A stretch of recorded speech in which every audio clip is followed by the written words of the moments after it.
The USC was not always a government looking to provide a better environment for the universe's inhabitants. Its roots lie with a large corporation that predates the UEE. With Roberts Space Industries completing the first commercially available Starship in 2140, and space travel becoming more popular by 2200, Finner Industries was founded in 2204 with the aim to design and manufacture high-end parts and components for the growing number of Starship builders, as well as design ship interiors and user control and interface consoles. Attention to detail, user-friendly designs, and fiscal responsibility helped Finner Industries establish respectable market share for such a highly competitive field during the boom years of the upcirca 2525. With the Cold War of 2530 between the UP and Zen Empire, Finner Industries, like many other companies, started to expand their operations to manufacturing armor, shielding, and weaponry. While Finner Industries had a small number of contracts with the UP for weaponry, the most lucrative being an innovative compact Mac cannon design. Finner mostly focused on developing weaponry and shielding for the private sector, offering reliable and affordable options that everyday citizens could afford. To better serve this market, Finner started shifting operations to the fringes of the galaxy, providing their products to people who may have had to wait weeks for a similar product to be shipped to them otherwise. With the formation of the UEE in 2546, and Messer's unprecedented expansion and colonization agenda, profits for Finner Industries soared. The company expanded operations to several new colony worlds, offering much-needed investment and employment to the backwater populations there, in order to meet the needs of the growing industries. It was an unprecedented time for Finner Industries. After publicly condemning the Second Tiverine War of 2603 to 2610, Finner Industries joined Senator Kieran of Terra in calling for a vote of sovereignty for Terra and its adjacent systems in 2638. Finner Industries was one of many to accuse the UEE of involvement in Senator Kieran's disappearance and alleged death. In the years that followed, Finner Industries faced massive tax increases, Finner executives narrowly avoided multiple assassination attempts, and Finner Industries convoys started falling prey to a suspicious rise in highly coordinated privateer attacks. Finner Industries refused to close any of its operations or lay off any workers despite the financial setbacks. Instead, Finner Industries used the need to provide increased security for their convoys to create a new security division, offsetting their costs by providing a regional security and allowing others to join their convoys. During the political unrest starting around 2715, Finner Industries continued pushing for social justice and political accountability from the UEE.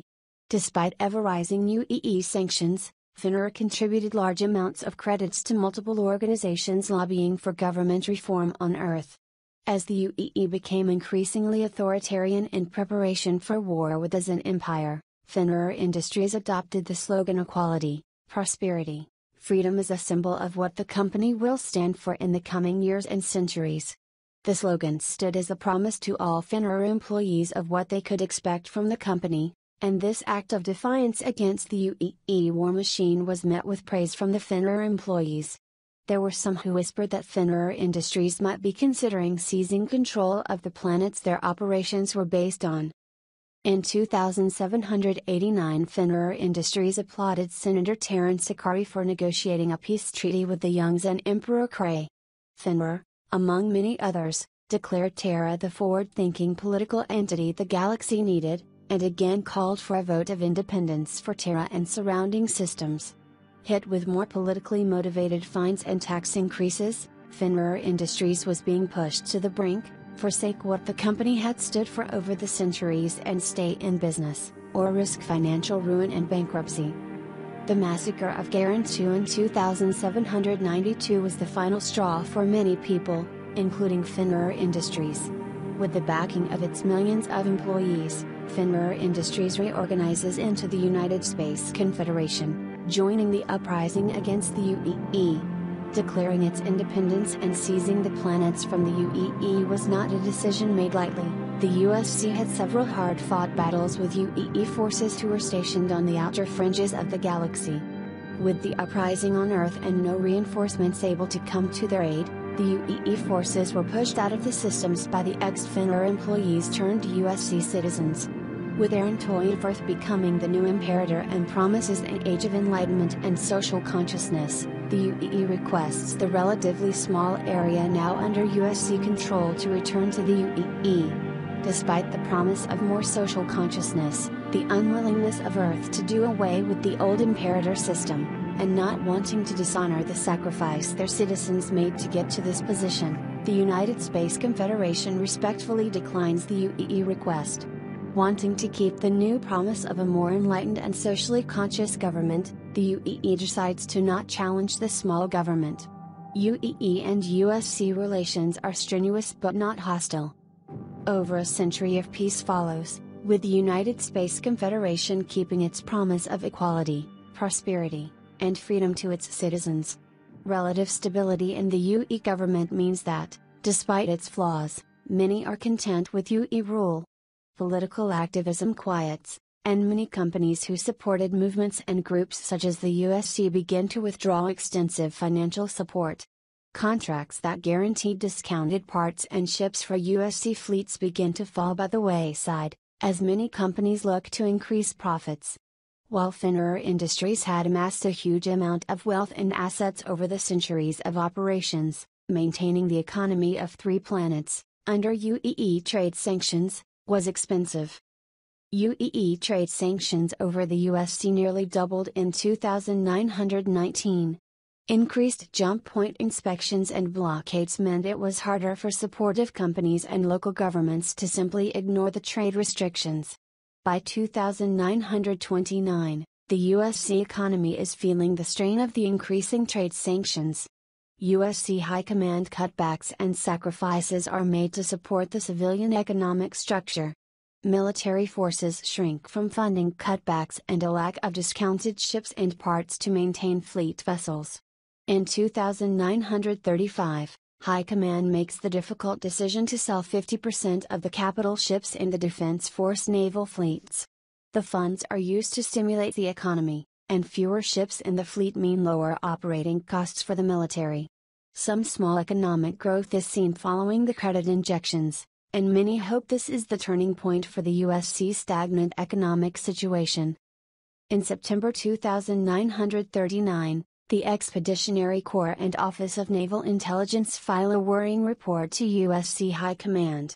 The report details the highly classified, 6-month project, Operation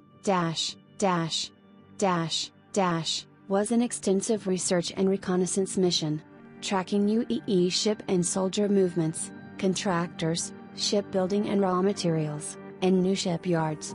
The operation revealed troop and ship transfers, as well as ships being constructed near USC space and new shipyards. UNA believed the very slow movement was an attempt to avoid drawing attention to the transfers and construction. The report was ominous, but with no solid evidence of a coming invasion to draw public support, and a dwindling military fleet, little could be done to strengthen USC jump point borders. 28th of November, 2939. The UEE launches a simultaneous assault on all 3 USC planets. The limited Defense Force fleet means the USC is fighting a losing battle within 20 minutes of the first engagement.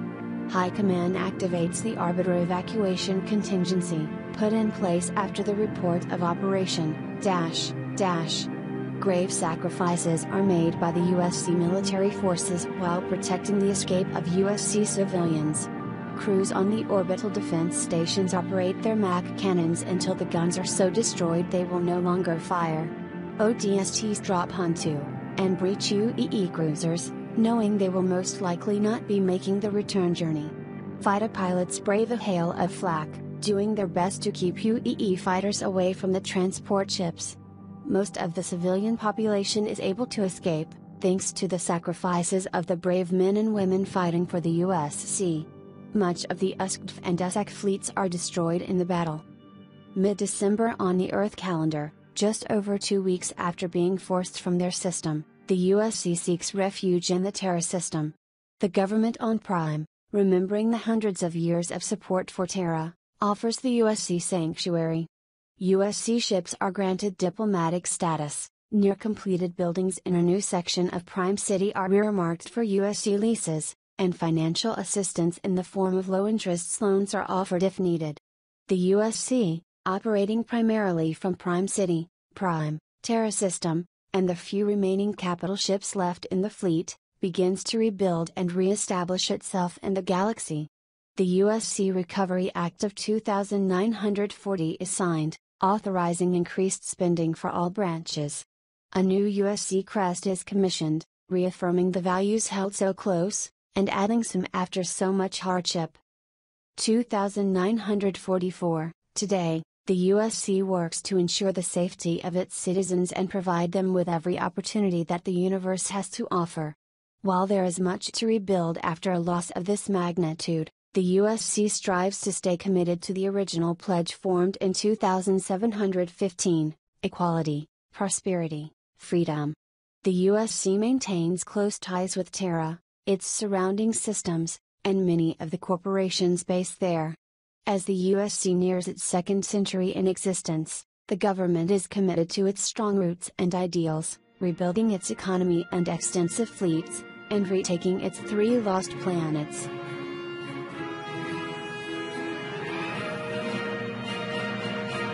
You have reached the end of this update from Cypher. Have a nice day, Star Citizen.